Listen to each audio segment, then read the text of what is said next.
नमस्कार, मैं हूं नैन्सी उपाध्याय और आप देख रहे हैं खबर प्रधान।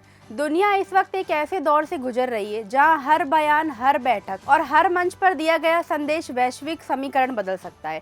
इसी बीच दिल्ली से ब्रिक्स मंच पर भारत ने जो बातें रखी, उन्होंने अंतर्राष्ट्रीय राजनीति में एक नई चर्चा छेड़ दी है। नई दिल्ली में ब्रिक्स विदेश मंत्रियों की बैठक की शुरुआत करते हुए विदेश मंत्री एस जयशंकर ने कहा कि दुनिया इस समय गहरे भू राजनीतिक और आर्थिक बदलाव यानी जियोपॉलिटिकल और इकोनॉमिक फ्लक्स के दौर में है।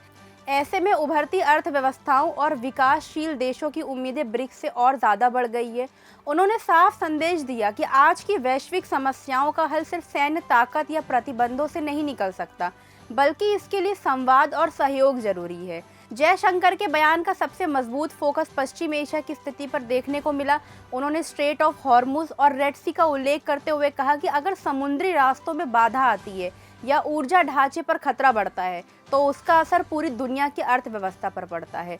ऊर्जा सुरक्षा और निर्बाध समुद्री व्यापार आज वैश्विक स्थिरता की रीढ़ बन चुके हैं।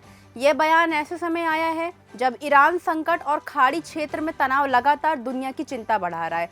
भारत ने गाजा समेत पूरे पश्चिम एशिया की स्थिति पर चिंता जताई और स्पष्ट कहा कि मानवीय संकट को नज़रअंदाज नहीं किया जा सकता।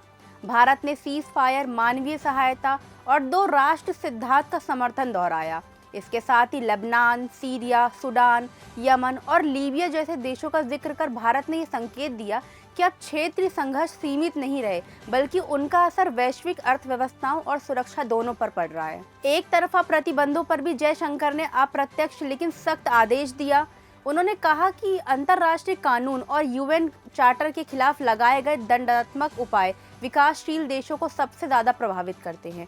उन्होंने यह भी कहा कि दबाव की राजनीति लंबे समय तक टिक नहीं सकती, क्योंकि जबरदस्ती से समाधान नहीं, संवाद से रास्ता निकलता है। आतंकवाद पर भारत ने एक बार फिर अपना पुराना लेकिन मजबूत रुख दोहराया। एस जयशंकर ने कहा कि क्रॉस बॉर्डर टेररिज्म अंतर्राष्ट्रीय नियमों का उल्लंघन है और इसके खिलाफ जीरो टॉलरेंस होना चाहिए। ये भारत की उस नीति को और मजबूत करता है जिसे वह लंबे समय से वैश्विक मंचों पर उठा रहा है। संयुक्त राष्ट्र सुधार का मुद्दा भी इस भाषण का अहम हिस्सा रहा।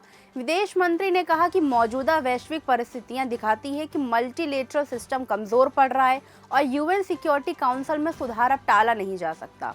भारत का मानना है कि बदलती दुनिया के साथ संस्थाओं का भी बदलाव जरूरी है।